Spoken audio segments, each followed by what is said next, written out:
Reform, perform और transform के मंत्र पर चलते हुए हम लगातार निर्णय ले रहे हैं, देश को तेज गति से आगे बढ़ा रहे हैं। यही वो इम्पैक्ट है जिसके कारण भारत के लोगों ने 60 साल बाद लगातार तीसरी बार किसी सरकार को चुना है। जब लोगों का जीवन बदलता है, तब लोगों में ये भरोसा आता है कि देश सही रास्ते पर चल रहा है। यही भावना भारत की जनता के मैंडेट में दिखती है। 140 करोड़ देशवासियों का ये विश्वास इस सरकार की सबसे बड़ी पूंजी है। हमारा कमिटमेंट है कि भारत को विकसित बनाने के लिए लगातार स्ट्रक्चरल रिफॉर्म्स करते रहेंगे। हमारा ये कमिटमेंट आप हमारे थर्ड टर्म के पहले 3 महीनों के काम में भी देख सकते हैं।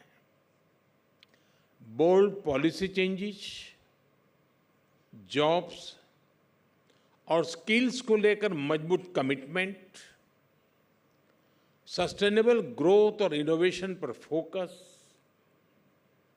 आधुनिक इंफ्रास्ट्रक्चर, क्वालिटी ऑफ लाइफ और तेज ग्रोथ की कंटिन्यूटी, ये हमारे पहले 3 महीनों की पॉलिसीज का रिफ्लेक्शन है।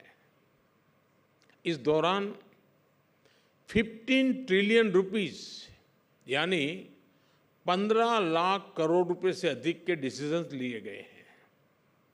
इन्हीं 3 महीनों में भारत में अनेक मेगा इंफ्रास्ट्रक्चर प्रोजेक्ट्स पर काम शुरू हुआ है। हमने देश में 12 इंडस्ट्रियल नोड्स बनाने का भी निर्णय लिया है। हमने देश में 3 करोड़ नए घर बनाने को भी मंजूरी दी है।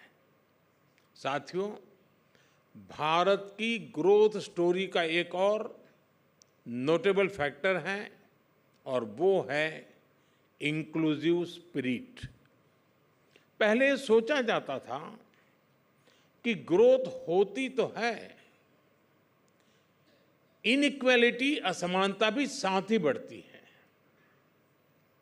लेकिन भारत में इसके विपरीत हो रहा है।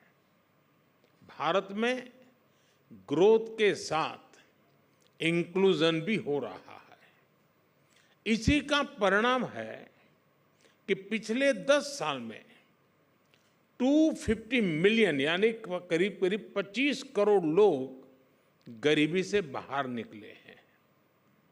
भारत की तेज प्रगति के साथ हम ये भी सुनिश्चित कर रहे हैं कि इनइक्वालिटी कम हो, विकास का लाभ सभी तक पहुंचे।